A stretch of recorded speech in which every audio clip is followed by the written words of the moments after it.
What's going on, YouTube? So today's a new day. We're gonna go ahead and test fit the heat exchanger on the Hellcat Fox.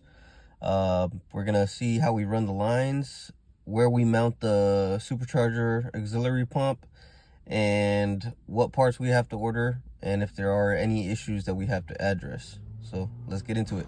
Okay, so the heat exchanger definitely will not work. Sits too low. We would have to cut that piece off, and then the hose connections are pretty close, so we're gonna have to order one. All right, guys, so we came to AutoZone to buy some 3/4 heater hose. We're gonna relocate the reservoir for the supercharger, and we're gonna hide the lines because I wasn't really too happy how it looked. So we are going for the cleaner look, the show quality look, but we actually wanted to function as well. So we're gonna relocate the lines, make it look a little cleaner, and we'll see what happens. I'll show you guys once we get back.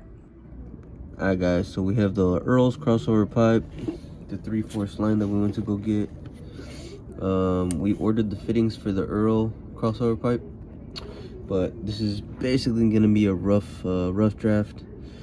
So this hose is gonna go into there, come out through here, come up like this, go down to the heat exchanger.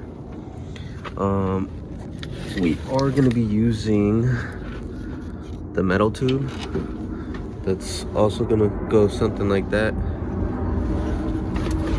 and we're going to mount the pump right around there, but we are going to have to shorten the lines.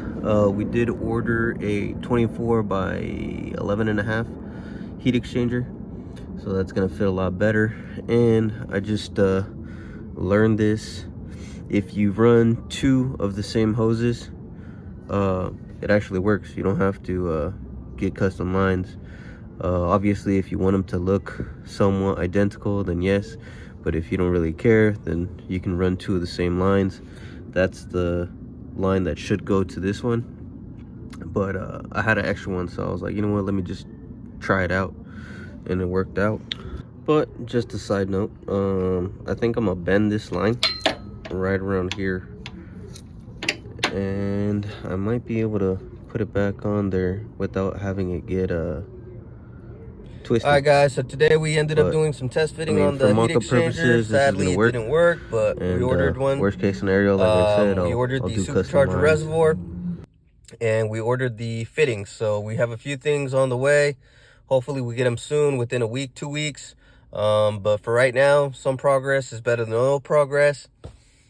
Next time we will be installing everything, making everything more set in concrete, and hopefully we get the control pack soon, because as soon as I get the control pack, we can basically get everything put in there.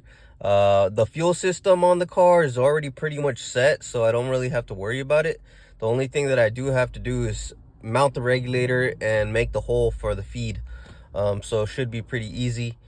Other than that, yeah, we're making progress. So like, subscribe, stay tuned, and I'll see you guys on the next video.